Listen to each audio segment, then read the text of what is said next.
Ciertas coordenadas, muchas de ellas imprevistas, han decidido la aparición de esta publicación, planeada para ver la luz en 1993. Símbolos pretende ser un medio de transmisión de las doctrinas tradicionales y, por lo tanto, asume una función didáctica, no literaria o exclusivamente erudita. Creemos que el símbolo es actuante, y esa función vehicular es la razón de ser de esta publicación,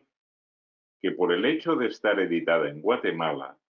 y por ser alguno de sus redactores hispanoamericanos, entre otras razones, prestará singular atención a los símbolos precolombinos, que al igual que los del simbolismo constructivo, el hermetismo y el arte, hallarán cabida permanente en nuestras páginas. Queremos que cada número de símbolos contenga alrededor de 50 grabados esotéricos y cosmogónicos de todas las gnosis que con el agregado de nuestro cuaderno iconográfico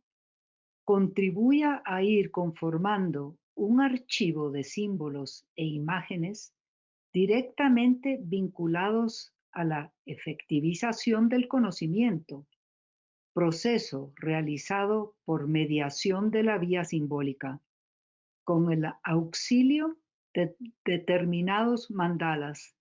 transmisores de conocimientos y soportes de meditación. Y la emanación energética de esos conjuntos simbólicos, su estructura sagrada presente en sus números y formas, sus proporciones, los conceptos a que aluden, en fin, su razón de ser y la de su presencia mágica. El número 3 de símbolos, como el futuro número 4, por el hecho de publicarse ambos en 1992, quinto centenario del descubrimiento de América, tratarán algunos temas vinculados con la tradición precolombina y su supervivencia, aunque no de modo exclusivo. Mucho se ha de andar aún para que se reconozca en las culturas americanas los mismos valores que se aceptan en otras, particularmente las del Oriente, o en las occidentales arcaicas, hoy muertas. Lo mismo vale para todas las culturas primitivas, aunque ellas hayan constituido grandes civilizaciones, como es el caso.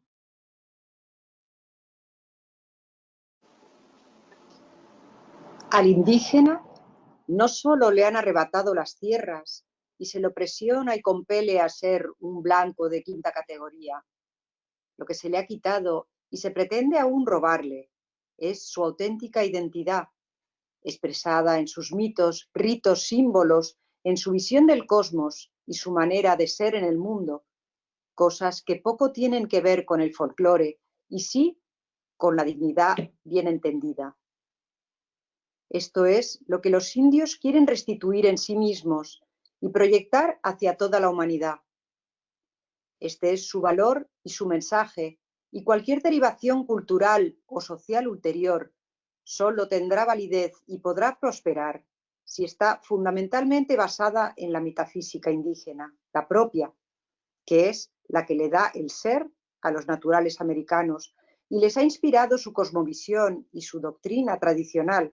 análoga a la sabiduría perenne de todos los pueblos.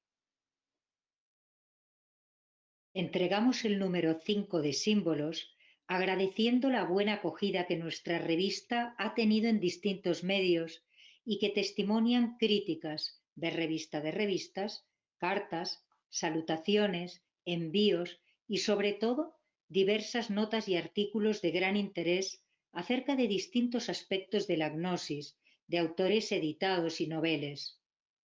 Todo esto lo ha ganado la revista por sí misma, motivo por el que debemos agradecer doblemente a los suscriptores que desde el comienzo apoyaron nuestro trabajo.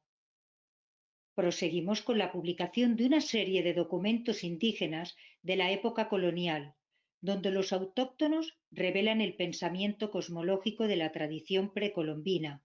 muchas veces bajo formas cristianizadas o desde el punto de vista de los europeos, a quienes iba dirigido el mensaje,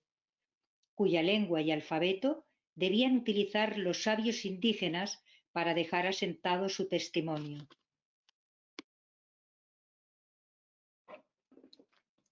Sumándose a la iniciativa de la UNESCO,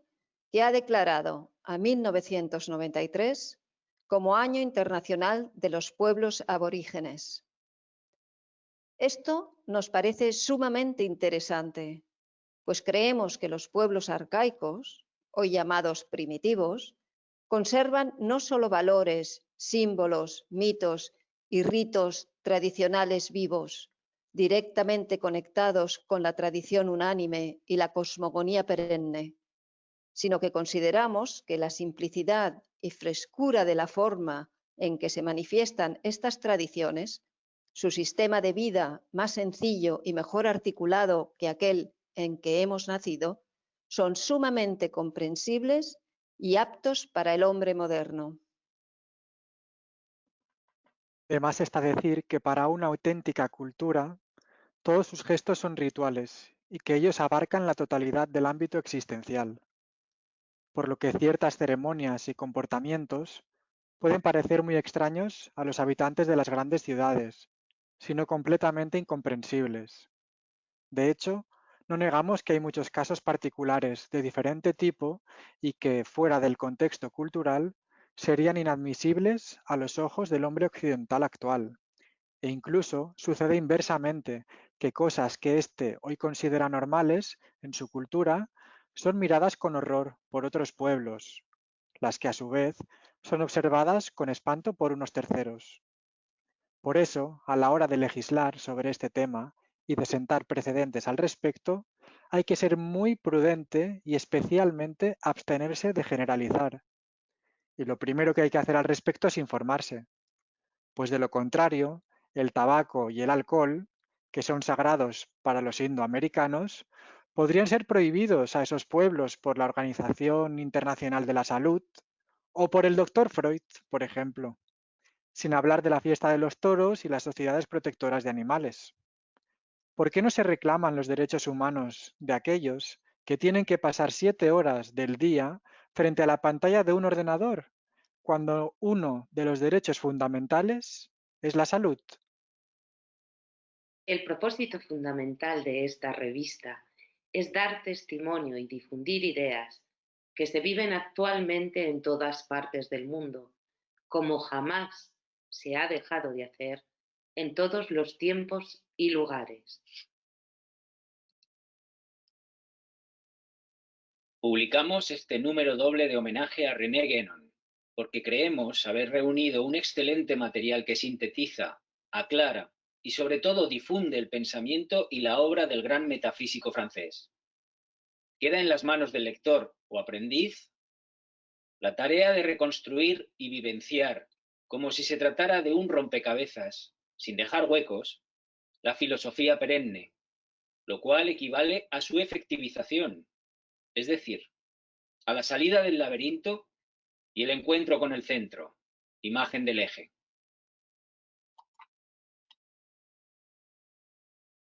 La tradición hermética, es decir, el esoterismo occidental, se ha mantenido vivo desde sus orígenes egipcios y griegos y forma parte de la columna vertebral de nuestra cultura. La larga lista de iniciados, desde los textos que los testimonian en los jeroglíficos egipcios y en los escritos griegos, incluyendo Orfeo, Pitágoras y Platón, son los maestros de esta tradición ligada directamente con la divinidad Tot Hermes y su proyección filosófica en Alejandría en el siglo III, y hermético-alquímica en la Edad Media y el Renacimiento, continuando hasta nuestros días. Entregamos este volumen al lector estando conscientes del don que significa poder ofrecer en alguna medida una imagen de este tesoro legado por nuestros ancestros, que pudiera ser encarnado o vivenciado en cualquier medida que fuere, por aquellos llamados a ello. Dedicamos la publicación a los solitarios, a aquellas personas que por distintos motivos han recibido el mensaje y han podido percibir la voz del nous en sí mismos y por sí mismos, es decir, a los adeptos de la tradición hermética. Esta tradición, en efecto, se propaga de esta manera y debe destacarse la vehiculación del libro, de la escritura y la iconografía como factor determinante de transmisión. Es obvio que el proceso alquímico solo se produce en la intimidad de la conciencia, donde el sujeto de la transmutación va alterando su materia y tomando la secuencia cromática correspondiente a las imágenes que posee y a las simbólicas por las que transita. La doctrina es desde luego su guía y hay numerosos caminos, métodos por seguir. Las artes liberales dan cuenta de la mayoría de ellos. La ciencia sagrada se basa en el conocimiento de la cosmogonía que hace de todo maestro masón un mago, en el sentido de su integración con las pautas, números y medidas utilizados de acuerdo a los ciclos y ritmos propios de las leyes naturales que conforman el modelo o el arquetipo del mundo. Es decir, el teurgo como hombre de conocimiento y sobre todo como creador y ejecutor de un proyecto surgido de la nada, análogo al cosmos, pero producto de la concentración y el trabajo de un pequeño demiurgo humano. A 2 años del fin del milenio, estas catástrofes naturales y sus secuelas económicas y políticas no son nada respecto a la perversión del hombre actual, que ha matado todo símbolo y espacio sacro al punto de haber llegado a ser un robot vacío de todo sentido, sobreviviendo en un mundo sin significado. Al mismo tiempo, con este acontecimiento, análogo a la muerte de un ser vivo, concretamente el humano, se abren también la puerta a otros estados del ser. Por eso, el estudio de la ciclología y la meditación posterior, como la reflexión sobre las auténticas profecías de todos los pueblos, son también una base y un método para salir de la prisión de la mente y conocer otros estados del ser universal. La aceleración casi total nos hace pensar en un momento terminal, que ya estamos viviendo, y será la paradoja de que el hombre, negando lo que tiene, llora y se lamenta por lo que nunca tuvo, y por lo tanto, por aquello que tampoco puede perder. Estamos en una etapa avanzada del Kali Yuga, y que por lo tanto es ya inevitable la caída e innecesaria cualquier acción de tipo social, por el mismo hecho de que nada podemos hacer más allá de operar en la individualidad o en un pequeño o pequeñísimo grupo. Desde luego, aceptar esto que nos ha sido enseñado es muy doloroso. Es decir, que esta humanidad se autocondena y que no quedará nada de ella. Es un alivio, sin embargo, reconocer que por alguna razón eso forma parte del plan divino y que nosotros no tenemos ninguna responsabilidad en ello. Pero además, si se pretende alcanzar la realidad del orden más profundo, puede afirmarse con todo rigor que el fin de un mundo no es nunca ni podrá ser jamás algo diferente del fin de una ilusión. Entre la desesperación y la violencia aparecen y se propagan innumerables ratas, entre las cuales las más agresivas y corruptas, las ratas del fin del ciclo, son aquellas que aún conservan ciertos desechos tradicionales, algunos nombres y ritos degradados, determinados símbolos invertidos, excrementos que constituyen su ración espiritual, su religión, y que ellos confunden con lo sagrado. Todo esto no debe quitarnos la esperanza y la auténtica fe en un mundo futuro, virginal y nuevo, con la frescura de otro amanecer, al que debemos arribar por medio del sacrificio que antecede a cualquier gestación y aún del sufrimiento que caracteriza a toda regeneración, y donde el dolor, la pobreza, la enfermedad, la ignorancia y la muerte han sido de una vez por todas abolidos por la misericordia divina, contemporáneamente con la entrada al paraíso de una edad de oro, tanto para nosotros como para nuestros semejantes. Queremos agradecer a nuestro reducido número de suscriptores y lectores la constancia y fidelidad a Símbolos y su labor, que nos ha mantenido firmes en nuestra lucha y ha dado sentido a los contenidos de nuestra querida revista, pese a las dificultades, amenazas y deserciones de todo género devenidas en contra nuestra, exclusivamente por manifestar con claridad la índole del auténtico esoterismo, es decir, de testimoniar el mensaje de la ciencia sagrada, aún con las imperfecciones que puedan atribuirse a nuestros trabajos y a la naturaleza de los mismos. Muchas gracias a todos aquellos que han hecho posible el espacio, el ámbito de Símbolos, y nuestro respeto a los que aún creen en estos tiempos en la posibilidad del conocimiento y su realización, pese a los 1000 gestos y posturas que adopte el adversario, que también anida en nuestro interior, y que no es solo un enemigo circunstancial, ya que gracias al mismo y al papel que a él toca, es que en el escenario universal se ha ido apagando la luz, envejeciendo el mundo, frustrándose cualquier perspectiva por la paulatina muerte del valor del símbolo entre las más crudas y abyectas simulaciones, las más grotescas imposturas tradicionalistas en medio de la ignorancia, la crueldad y la injusticia,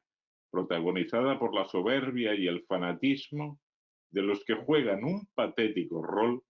con el que los ha marcado el destino antes de que caiga el telón de la obra. La destrucción se producirá en 3 escenarios, de abajo hacia arriba. Primero, el nivel de la Tierra, en el que están incluidos, como dijimos, terremotos, maremotos, erupciones volcánicas, inundaciones, huracanes, ciclones, sequías, incendios naturales y desastres en general. También determinadas pestes. El segundo nivel se corresponde con el del hombre y está íntimamente relacionado con el primero.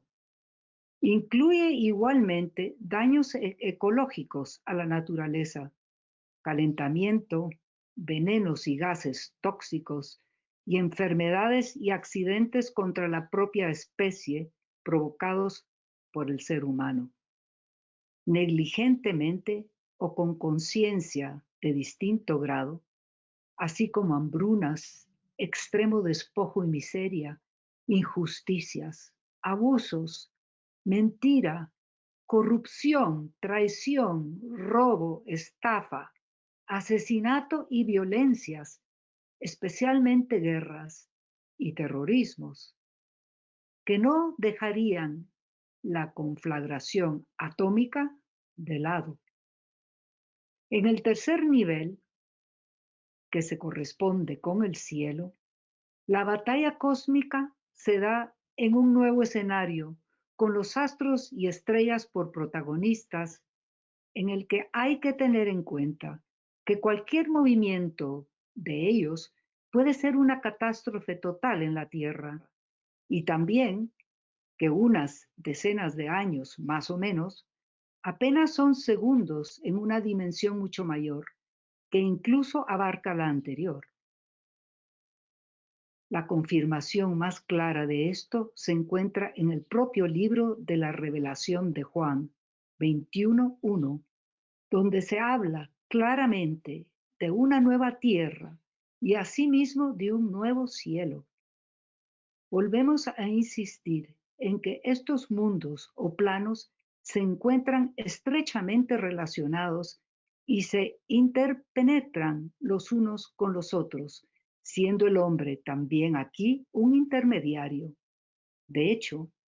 todo esto ya está ocurriendo.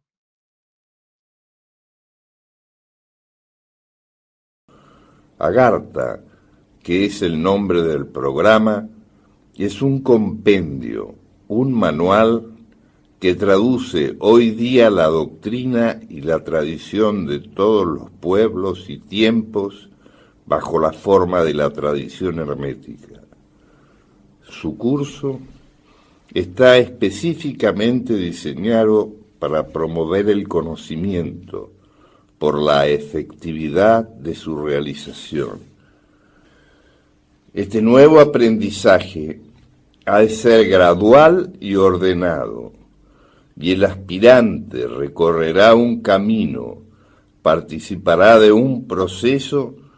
que se reflejará en sí mismo y en las personas y cosas de su entorno de una manera casi mágica. El mundo misterioso de los símbolos será nuestra guía en este recorrido paulatino, y ellos se manifestarán también en nuestro pensamiento y en las acciones y hechos de nuestra vida diaria, haciéndonos vivir un mundo más rico, feliz y asombroso que cada hombre o mujer, sin discriminación de edad, raza o condición, puede adquirir. Algunos de los métodos y medios de que se vale este programa para transmitir la enseñanza y el conocimiento de otra realidad a la que se aspira son cábala, aritmosofía, alquimia, astrología, cosmogonía, metafísica, teurgia, etc. Asimismo, se hace especial hincapié en aquello vinculado con el arte, música, danza, plástica, arquitectura, literatura, etc., como forma de conocimiento y tomado como vehículo apto para la contemplación de la belleza. Igualmente, se insiste en una reubicación con respecto a las ciencias modernas. Todo esto genera otra dimensión del espacio y el tiempo que, sin embargo, está ocurriendo aquí y ahora en lo más oculto del corazón del hombre, lo que constituye su auténtico ser, su identidad, el alfa y el omega de estos estudios y trabajos. Si todo está en la mente y en el corazón del hombre, es muy importante que éste reconozca su propia naturaleza y actúe de acuerdo a ella. A su nivel, no hay nada más importante que el hombre mismo, y conociendo sus infinitas posibilidades y también sus limitaciones, podrá hallar paz para sí, dicha en su trabajo y alegría general. El propósito del programa es espiritualizar la materia y materializar el espíritu. En todos los tiempos ha habido mujeres excepcionales, pero lo que es único en esta época es el reconocimiento social a las capacidades femeninas, que se produce desde el fin del siglo XIX hasta nuestros días, en constante aumento, las que signan también la responsabilidad para con ellas mismas al fin de ciclo en que vivimos. En todo caso, y recordando los prejuicios que se tienen acerca de ellas, pensamos que finalmente, ¿quién o qué va a impedir a la hembra el conocer,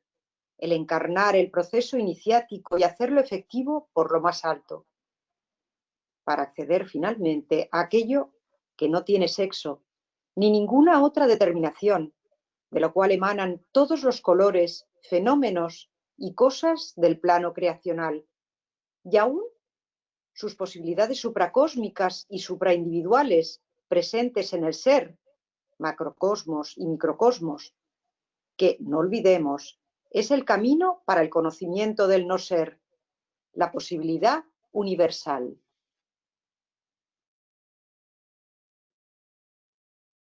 Tal vez resulte extraño que una revista del tipo de símbolos, literaria, esotérica, revista libro,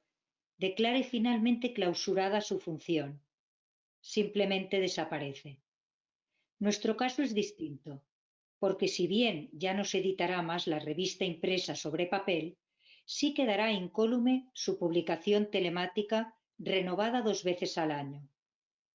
Esto se debe a que los nuevos medios electrónicos, en este particular, le han ganado la batalla al libro, puesto que para ser modestos, unos días de audiencia de nuestro anillo telemático corresponde a la venta de 1 año de las publicaciones en papel. La proporción es casi de 1 a 100, para decirlo menos.